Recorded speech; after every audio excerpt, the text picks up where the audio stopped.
तो आपका लक्ष्मी नगर दंगा में कूदता होता। भारत सेकुलर राष्ट्र नहीं है। इमरजेंसी लगती है तो लगा दो और हिंदू राष्ट्र को से करो बिना देख। पाकिस्तान के बांग्लादेश के लोगों को भारत में रहने का कोई अधिकार नहीं है। भारत केवल हिंदू राष्ट्र है।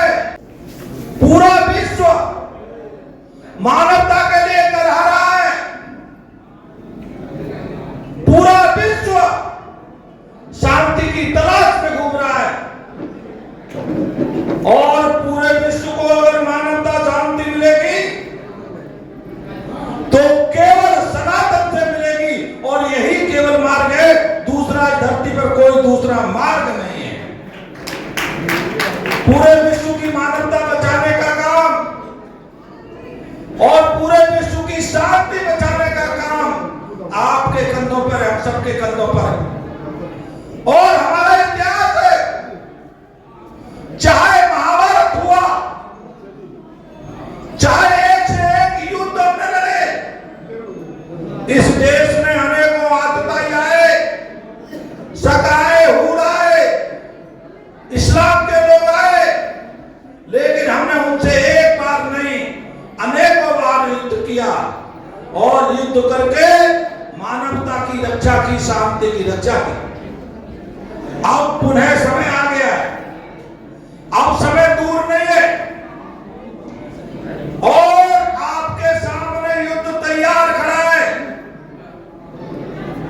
युद्ध बिल्कुल आपके सामने है।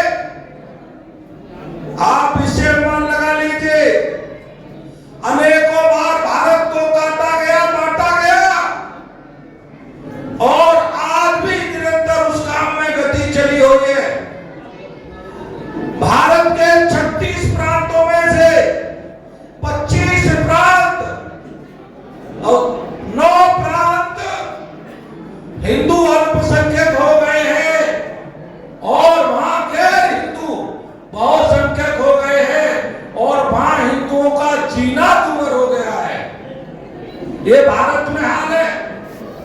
2000 जिले में से 500 जिले मुस्लिम बाहुल्य हो गए हैं और 6000 तहसीलों में से भी लगभग 1500 तहसील मुस्लिम बाहुल्य हो गई है। आप बढ़ते हुए, कटते हुए आप कहां जा रहे हैं, विचार करने की जरूरत है।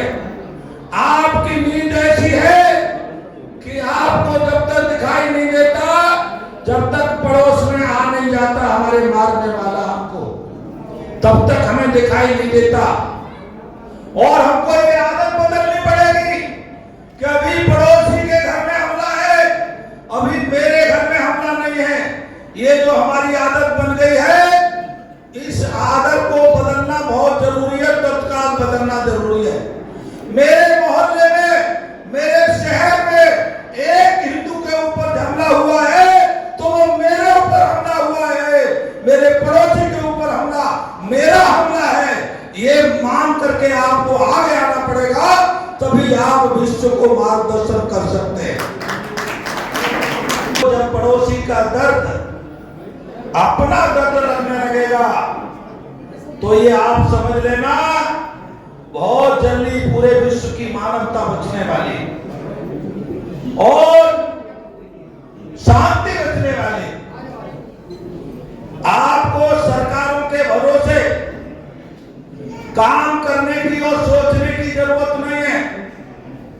मैं बड़ा साफ साफ कह रहा हूं, चाहे सरकार किसी की हो, नेता कोई हो, लेकिन ये समझ लो वह सब सेकुलर के ठेकेदार हैं और सेकुलर के ठेकेदार का मतलब ये है हिंदुओं के दुश्मन हैं।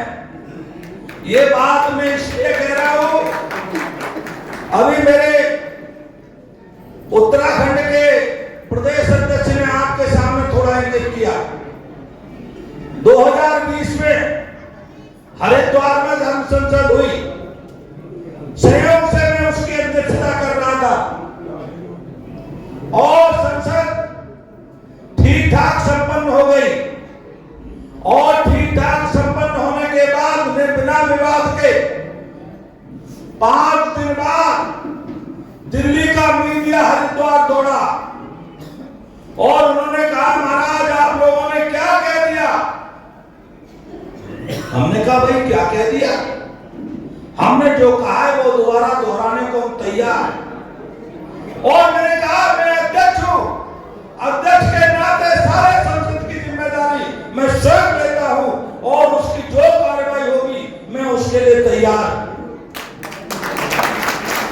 आप आश्चर्य करेंगे, पूरे देश का मीडिया और भारत के 72 वकील 76 वकील जिनकी फीस लगभग 1 करोड़ रुपए है और 35 मुस्लिम राज्य एक साथ इकट्ठे हुए और भारत के प्रधानमंत्री को चिट्ठी लिखी कि धर्म संसद के लोगों के खिलाफ कार्रवाई की जाए।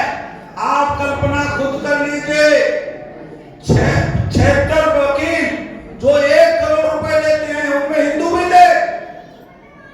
ध्यान रखना इस बात को, उसमें हिंदू भी थे जिनको केवल पैसा चाहिए और वो संतों के खिलाफ रिट लेकर के सुप्रीम कोर्ट गए। सुप्रीम कोर्ट का हम धन्यवाद देते हैं, उन्होंने अपने ज्ञान का वास्तव में प्रमाण प्रस्तुत किया और उन्होंने कहा हमको ये बताओ इस धर्म संसद में के कारण से कोई एक आदमी मारा गया क्या। बोले नहीं मारा गया। बोले पूरे विश्व में कहीं एक दंगा हुआ क्या। बोले नहीं हुआ। बोले फिर कार्रवाई किस आधार पर चाहते हो। तो सुप्रीम कोर्ट को तो ज्ञान हो गया लेकिन हमारी सरकार को नहीं हुआ। जिस सरकार के लिए हमने जब से बचपन हमने संभाला, हमने हिंदू हिंदू का गीत गाया और हिंदू के लिए सर्वस्व करने के लिए हमने जीवन का एक एक कण लगाया और भारत के जो आज बड़े बड़े पदों पर बैठे हैं वो मुझे पहले से जानते हैं, उन्हें बताने की मुझे जरूरत नहीं है। लेकिन आनंद फानंद में बिना विचार किए हुए उन्होंने एफआईआर का आदेश कर दिया और एफआईआर सबके खिलाफ 9 लोगों के खिलाफ हुई। आज भी हरिद्वार कोर्ट में मुकदमा लड़ा जा रहा है। मैं आपको एक बात इसलिए नहीं कह रहा, मुझे डर की कोई चिंता नहीं है। सारी जिंदगी राम जन्मभूमि आंदोलन ताला खुलने का पहला आंदोलन था। उस आंदोलन का प्रत्यक्ष गवाह साक्षी और उस आंदोलन में अग्रणी भूमिका निभाने वाला एक संत आपके सामने खड़ा है। मैं सौभाग्यशाली हूं कि राम मंदिर बना। मेरा पहला दिन संकल्प था राम मंदिर भव्य दिव्य बने तो मुझे दर्शन करने का अवसर मिले। राम जी ने हुए अवसर मुझे पहली पंक्ति में खड़े होकर के दिया, ऐसा मेरा सौभाग्य। ये बात मैंने आपको भूमिका में इसलिए कही, मुझे प्रमाण देने की जरूरत नहीं है। आज जो सत्ता में बैठे लोग वह उन्हीं आंदोलनों के कारण से बैठे हैं। हमने गली गली जाकर के जो हिंदुत्व का वातावरण खड़ा किया उसकी मलाई खा रहे, लेकिन उनको थोड़ा सा भी तरस नहीं आया कि हम इन संतों के खिलाफ एफआईआर करते हैं। क्यों करते हुए एफआईआर? वो भारत का बड़ा सेकुलर बनना चाहते हैं। आप समझ रहे ना। और सेकुलर माने वो ही बड़ा सबसे सेकुलर हो सकता है जो हिंदुओं का दुश्मन हो और हिंदुओं की मान मर्यादा को अधिक से अधिक तोड़ सके। पहली बात। दूसरी बात, ये सेकुलर नाम का भूत भारत में बहुत भयंकर आया है। और कब आया, क्यों आया?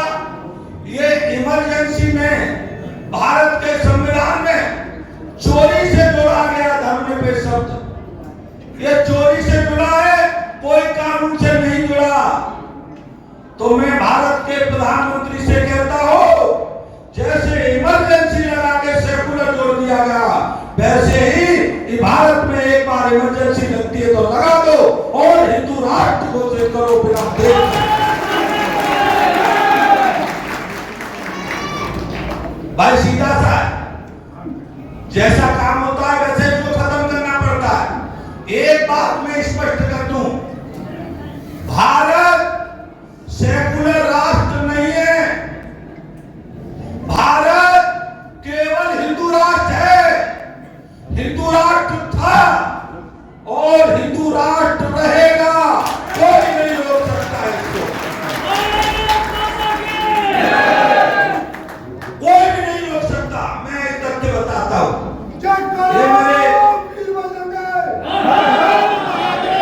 मैं एक तथ्य बताता हूं, आप सब भी सहमत होंगे, बताना समझ आऊंगा गांव में 1947 में डिवाइडिंग हुआ। 1947 में देश स्वतंत्र नहीं हुआ। देश के नेता झूठ बोलते हैं, पार्टी कुछ भी हो, मैं किसी पार्टी और नेता को एक को दोषी नहीं मानता, लेकिन लगातार आपको झूठ पढ़ाया जा रहा है। 1947 में डिवाइडिंग समझौता हुआ, बंटवारा समझौता हुआ। उस बंटवारे समझौते में लिखा गया जो पूर्वी पाकिस्तान और पश्चिमी पाकिस्तान होगा उसमें केवल मुसलमान रहेगा, पहले लिखा गया। ध्यान से समझना, ध्यान सुनना पत्रकार बंधु भी है, ये लिखा गया कि पूर्वी पाकिस्तान जो आज बांग्लादेश है और पश्चिमी पाकिस्तान में केवल मुसलमान रहेगा, बचे हुए शेष भाग में केवल हिंदू रहेगा। ये तुमने एग्रीमेंट किया है, ये मैं नहीं कह रहा, तुमने समझौता किया। ये बचा हुआ शेष भाग केवल हिंदुओं का है, इसमें कोई दो राय नहीं है। और जब केवल हिंदुओं का है तो ये हिंदू राष्ट्र है। आपको कहना है, बताना जाके सबको, कार्य महात्मा ने बताया ये डिवाइडिंग समझौते में लिखा गया है, जिसमें मुसलमानों ने साइन किए हैं, भारत के हिंदू नेताओं की तरफ से कुछ लोगों ने साइन किए हैं और ब्रिटेन के नेताओं ने उसको साइन किए हैं। मैं चैलेंज करता हूं, अगर ये समझौते में नहीं हो तो मैं किसी भी चौराहे पे फांसी पे लटकने को तैयार हूं। आप इतना बड़ा झूठ बोलते हैं देश के साथ कितनी बड़ी गद्दारी और खिलवाड़ है। जो भारत हिंदू राष्ट्र 47 में लिखा पढ़त में घोषित हो चुका है, उसको आप सेकुलर राष्ट्र कह करके अपमानित करते हो, यहां के लोगों को अपमानित करते हो। मैं आपके द्वारा एक बात धर्म संसद के द्वारा कह देना चाहता हूं, और वो ये बात कहना चाहता हूं, जब खेत में कोई बंटवारा हो जाता है, खेत की मैल पड़ जाती है, आप सब लोग गांव के लोग हैं, और कहीं मेड़ में बंटवारे होने के बाद अगर पड़ोसी मेड़ वाला दूसरे खेत में घुस जाए या मेड़ तोड़ के मेड़ बढ़ा दे तो आप क्या करते हो? बोलो।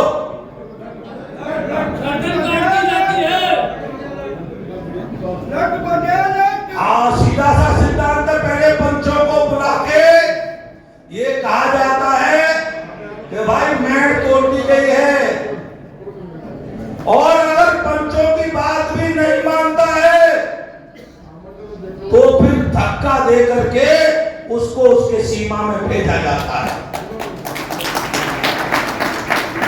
आपको मैं कहता हूं, सरकारों से पहले काम सरकारों का है कि पाकिस्तान के बांग्लादेश के लोगों को भारत में रहने का कोई अधिकार नहीं है।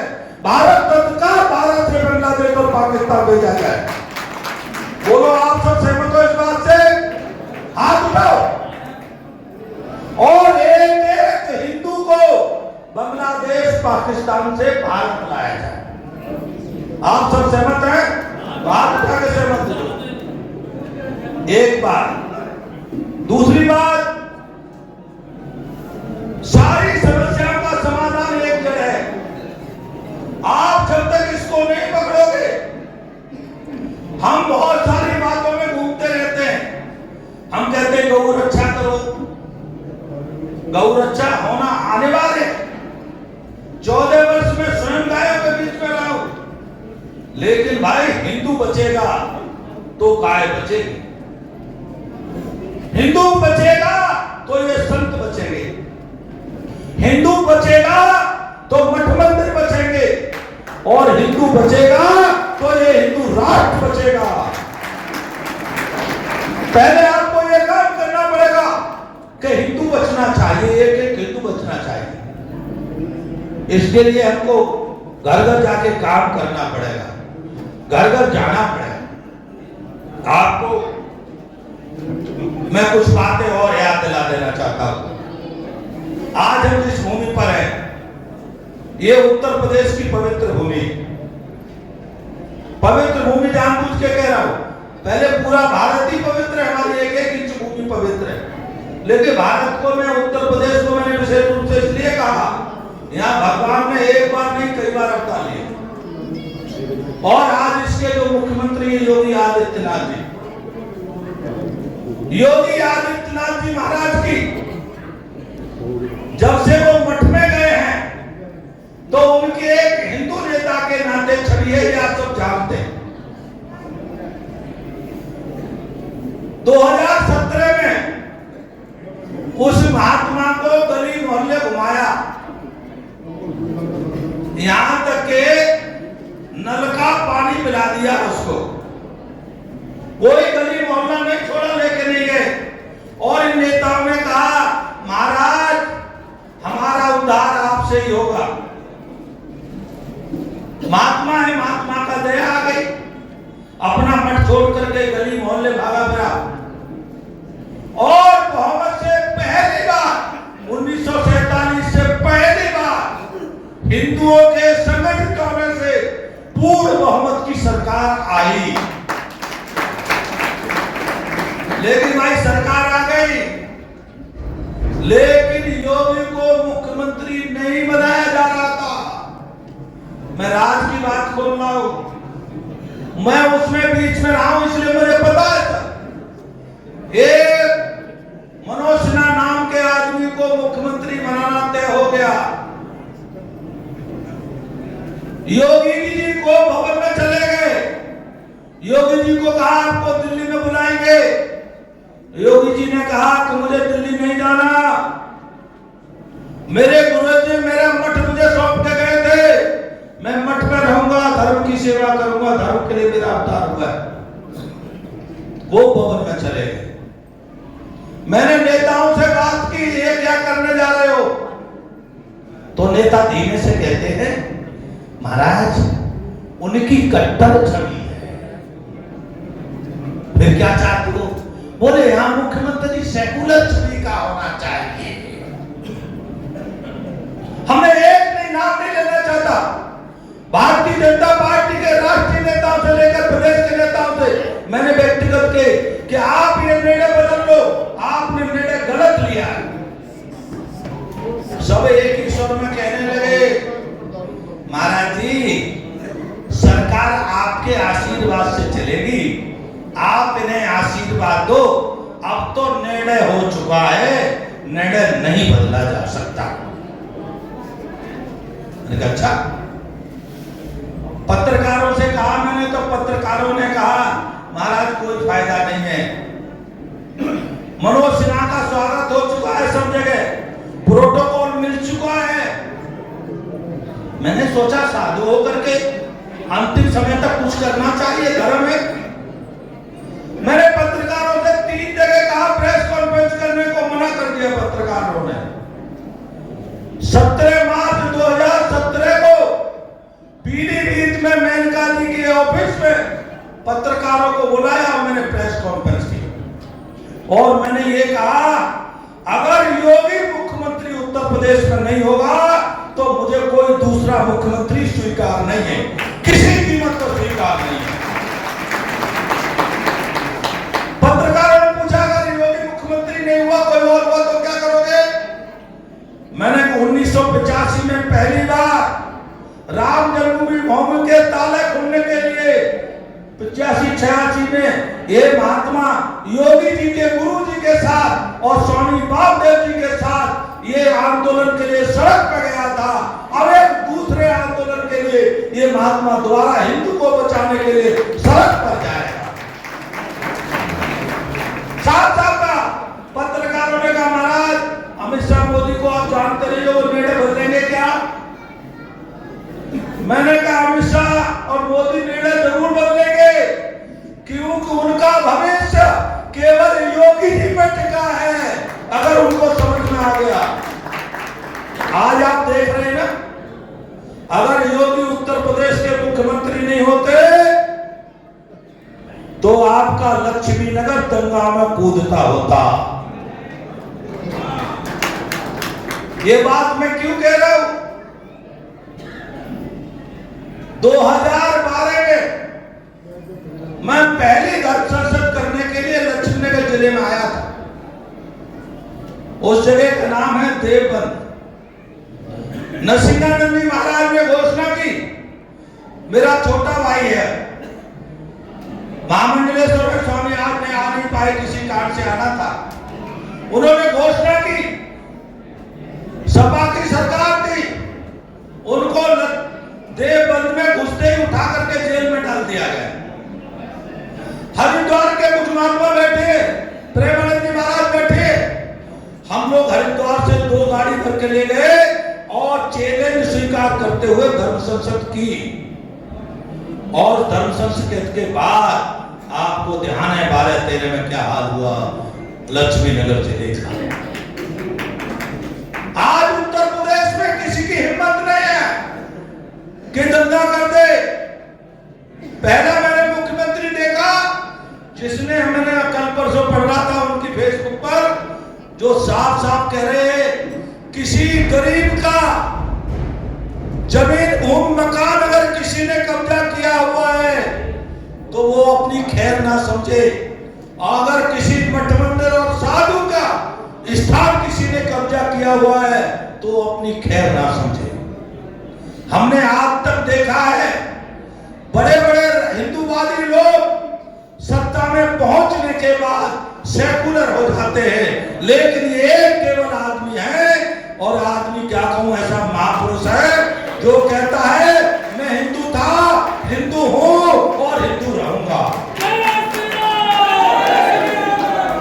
आज आपका सौभाग्य, और ये सौभाग्य आपने थोड़ा बढ़ाया, और थोड़ा बढ़ाने का मेरा मतलब है आपको जागृत रहते हुए लखनऊ से दिल्ली शिफ्ट करना पड़ेगा, और जब दिल्ली शिफ्ट होगे तब ये हिंदू राष्ट्र बनेगा और हिंदू राष्ट्र की घोषणा होगी। हिंदू राष्ट्र बना हुआ है, केवल घोषणा करने का साहस करना है बस। लिखा पढ़त में मैंने बताया ना, कोई इसमें अलग से कोई कानून बनाने की जरूरत भी नहीं है, कोई कानून के, केवल घोषणा करनी है दिल्ली से कि भारत हिंदू राष्ट्र है।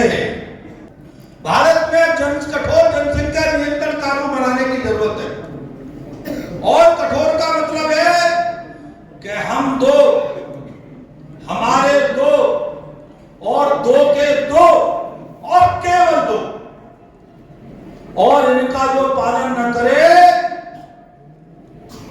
उसका रास्ता भारत में सारी सुविधाएं समाप्त। अगर तीसरा बच्चा हो जाए, गलती से कहता रहे गलती से हुआ, तो उसको तत्काल सारी सुविधाएं ऑटोमेटिक भंग हो जाए, खत्म हो जाए। उसका आधार कार्ड और पहचान पत्र आदि सभी समाप्त किए जाए, और जरूरत पड़े तो फिर उसे पाकिस्तान या समुद्र में स्थान दिया जाए। किराए की जरूरत हो तो हम सब लोग व्यवस्था कर देंगे।